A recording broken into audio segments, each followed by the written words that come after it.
ನೋಡ್ತಾ ಇದ್ದೀರಾ CBT Kannada TV. Taluk Kannada ಸಾಹಿತ್ಯ ಪರಿಷತ್ತು ಮದ್ದೂರು ಹಾಗೂ HK ವೀರಣ್ಣಗೌಡ ಪದವಿ ಹಾಗೂ ಪದವಿ ಪೂರ್ವ ಕಾಲೇಜಿನ ಸಂಯುಕ್ತ ಆಶ್ರಯದಲ್ಲಿ ರಾಜಶ್ರೀ ನಾಲ್ವಡಿ ಕೃಷ್ಣರಾಜ ಒಡೆಯರ್ ಅವರ 140ನೇ ಜನ್ಮ ಜಯಂತಿ ಕಾರ್ಯಕ್ರಮವನ್ನು ಕಾಲೇಜಿನ ಸಭಾಂಗಣದಲ್ಲಿ ಆಯೋಜಿಸಲಾಗಿತ್ತು.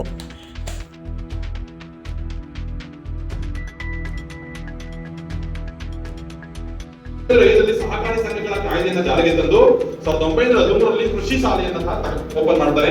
1923-24ರಲ್ಲಿ ಸುಮಾರು 1184 ಸಹಕಾರಿ ಸಂಘಗಳು ಅಸ್ತಿತ್ವದಲ್ಲಿದ್ದವು. ಜಸ್ಟ್ ಇಮ್ಯಾಜಿನ್, ಇಡೀ ಕರ್ನಾಟಕದ ವ್ಯಾಪ್ತಿ ಒಳಗಡೆ ರಾಜ್ಯ ಇರಲಿಲ್ಲ, ಸದರ್ನ್ ಕರ್ನಾಟಕ ಪಾರ್ಟ್ ಮಾತ್ರ.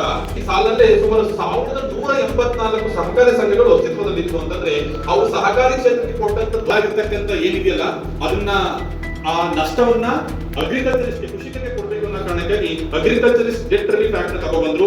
1913-14ರಲ್ಲಿ ಚನ್ನಪಟ್ಟಣದಲ್ಲಿ ಕೃಷಿ ಮಾಡಿರುವಂತಹ ಸಂಖ್ಯೆಯನ್ನು ಹೇಳಿದ್ರು. ಬಹುಶಃ ಇದು ಸಹ ಒಬ್ಬ ಮಹಿಳೆ, ಒಬ್ಬ ಹೆಣ್ಣು ಮಗಳು ವಿದ್ಯಾವಂತ ದೃಷ್ಟಿಯನ್ನ ಹೊಂದಿದ್ದಂಥವ್ರು. ಅವಳು ಮಾಡಿದಂತ ಕೆಲಸ ಯಾವ ಕ್ಷೇತ್ರದ ಇಲ್ಲ ಅನ್ನೋಂಗಿಲ್ಲ. ಪ್ರತಿಯೊಂದನ್ನ ಕೈ ಹಾಕಿ, ಒಂದು ಎರಡಲ್ಲ, ನೂರಾರು ಕೆಲಸಗಳನ್ನ ಕೈ ಹಾಕಿ ಎಲ್ಲದನ್ನೂ ಸಹ ಯಶಸ್ಸನ್ನ ಕಂಡಿದ್ದಾರೆ. ಒಂದ್ ಕಡೆ ಶಿಂಷಾದಲ್ಲಿ ಕರೆಂಟ್ ಉತ್ಪತ್ತಿ ಮಾಡ್ತಾರೆ, ಒಂದು ಭದ್ರಾವತಿನಲ್ಲಿ ಫ್ಯಾಕ್ಟ್ರಿ ಮಾಡ್ತಾರೆ, ಪೇಪರ್ ಮಿಲ್ ಮಾಡ್ತಾರೆ, ಮಂಡ್ಯದಲ್ಲಿ ಶುಗರ್ ಫ್ಯಾಕ್ಟ್ರಿ ಮಾಡ್ತಾರೆ. ಈ ಎಲ್ಲ ಕೆಲಸಗಳನ್ನು ಕಡಿಮೆ ಅವಧಿಯಲ್ಲಿ ಕೈಗೆತ್ತಿಕೊಂಡು ಸಂಪನ್ಮೂಲವನ್ನ ಕ್ರೋಢೀಕರಿಸಿಕೊಂಡು ಕೆಲಸ ಮಾಡ್ತಾರಲ್ಲ, ಅದಕ್ಕೆ ನಾವು ಅವ್ರನ್ನ ಅತ್ಯಂತ ಪ್ರೀತಿಯಿಂದ ಗೌರವಿಸಲೇಬೇಕು. ನಿಜ, ನಮ್ಮ ಸತೀಶ್ ಅವರು ಹೇಳಿದ್ರು, ನಮ್ಮ ಸಂದೀಪ್ ಅವರು ಹೇಳಿದ್ರು, ನಾವು ಅವ್ರಿಗೆ ಕೊಡ್ತಾ ಇರ್ತಕ್ಕಂಥ ಗೌರವ ನಿಜವಾಗ್ಲೂ ಕಮ್ಮಿ. ಅವ್ರು ನೆನೆಸ್ಕೊಡ್ತಾ ಇರ್ತಕ್ಕಂಥದ್ದು ಬಹಳ ಕಮ್ಮಿ. ಪ್ರಜೆಗಳಾಗಿರ್ಬೋದು ಅಥವಾ ಸರ್ಕಾರ ಇರ್ಬೋದು, ಎರಡೂ ಅವರನ್ನ ನೆನೆಸ್ಕೊಳ್ತಾ ಇರ್ತಕ್ಕಂಥದ್ದು ಬಹಳ ಕಡಿಮೆ ಅಂತಕ್ಕಂಥದ್ದು.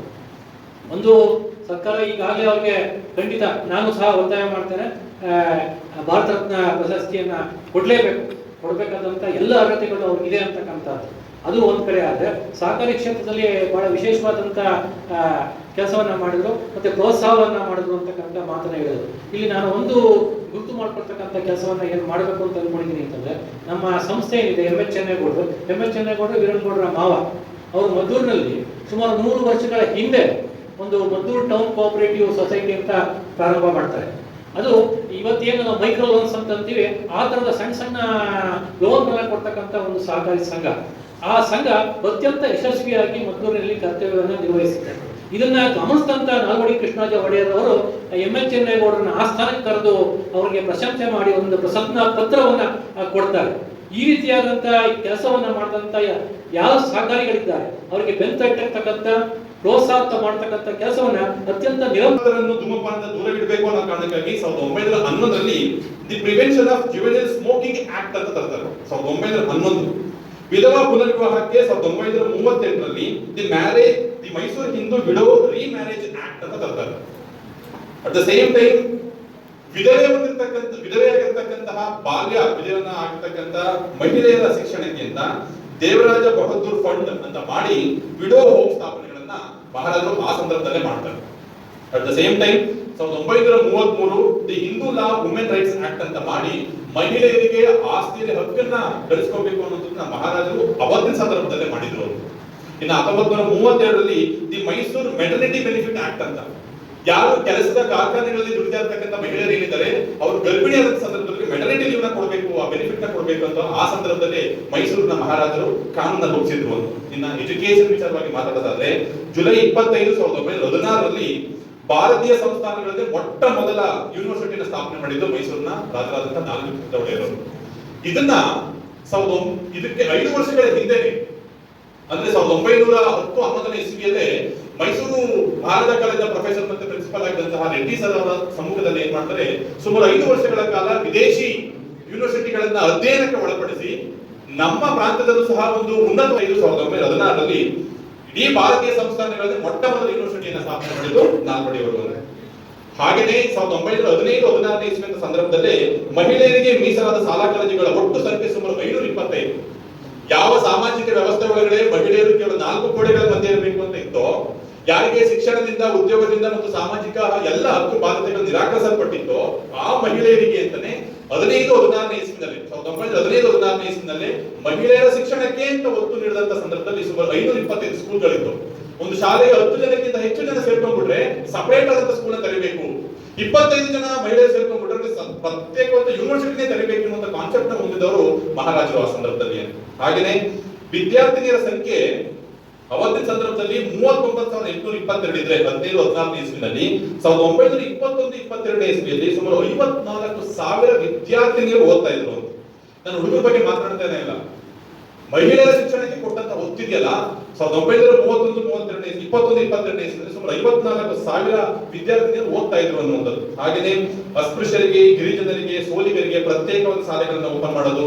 ಯೋಜನೆಯನ್ನ 1902ರ ಸಿಂಶಾ ಜಲವಿದ್ಯುತ್ ಯೋಜನೆ ಕಾರ್ಯಾಗಾರದ ಮೂಲಕನೇ ಸ್ಥಾಪನೆ ಮಾಡಿದಂತ ಇವರು ಅವತ್ತಿನ ಮಕ್ ಹಚಿನ್ ಮತ್ತು ಶ್ರೀ ಡ್ಯಾಬೇಜ್ ಅನ್ನುವಂತಹ ಇಂಜಿನಿಯರ್ಗಳ ಮೂಲಕ KRS ಅಣೆಕಟ್ಟಿನ ರೂಪುರೇಷೆಗಳನ್ನ ಸಿದ್ಧಪಡಿಸ್ತಾರೆ ಅಂತ. ಆದ್ರೆ ಅದು 1911 ನಂತರ KRS ಅಣೆಕಟ್ಟು ಸ್ಥಾಪನೆ ಮಾಡಲಿಕ್ಕೆ ಅವರು ಮುನ್ನುಡಿಯನ್ನ ಬರೆಯುವಂತದ್ದು.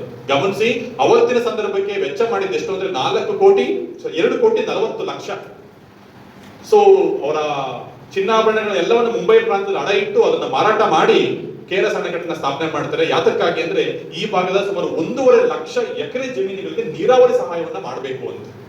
ಇಷ್ಟು ದೊಡ್ಡ ಯೋಜನೆಗಳನ್ನ ಹಾಕೊಟ್ಟಿದ್ದು ನಾಲ್ವಡಿ ಕೃಷ್ಣರಾಜ ಒಡೆಯರು ಅಂತ ಹೇಳ್ತಾ, ಇನ್ನು ಕೈಗಾರಿಕಾ ಅಭಿವೃದ್ಧಿ ಆಗಿರ್ಬೋದು, ಸಾರಿಗೆ ಸಂಪರ್ಕಗಳಾಗಿರ್ಬೋದು, ರೈಲು ಸಂಪರ್ಕಗಳಾಗಿರ್ಬೋದು, ಹಾಗೇನೆ ನಾವು ಏನ್ ಮಾತಾಡ್ತಾ ಇದೀವಲ್ಲ ಕನ್ನಡ ಸಾಹಿತ್ಯ ಪರಿಷತ್ತು ಅಂತ, ಇದರ ಸ್ಥಾಪನೆ ಸಹ 1915ನೇ ಇಸ್ವಿನಲ್ಲೇ ಸಹ ನಾಲ್ವಡಿ ಕೃಷ್ಣರಾಜ ಒಡೆಯರು ಮಾಡಿದ್ರು.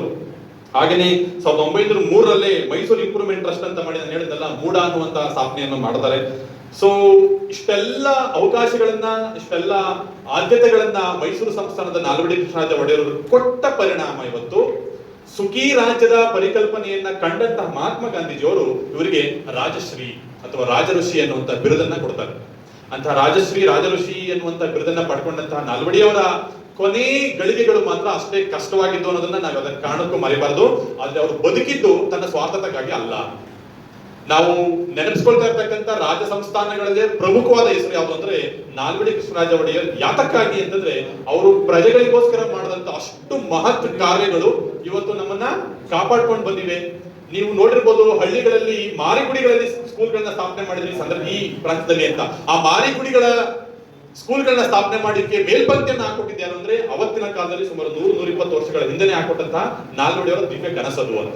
ಸೊ ಇಂತೆಷ್ಟೆಲ್ಲ ಕನಸುಗಳನ್ನ ಸಾಕಾರಗೊಳಿಸಲಿಕ್ಕೆ ತಮ್ಮ ಜೀವಮಾನವಿಡೀ ಪ್ರಜೆಗಳ ಹಕ್ಕುಗಳಿಗಾಗಿ, ಪ್ರಜೆಗಳ ಯೋಗಕ್ಷೇಮಕ್ಕಾಗಿ ಬದುಕಂತಹ ರಾಜಋಷಿ ನಾಲ್ವಡಿ ಕೃಷ್ಣರಾಜ ಒಡೆಯರ ಬರ್ತಡೇನ ಆಚರಣೆ ಮಾಡ್ತಾರೆ.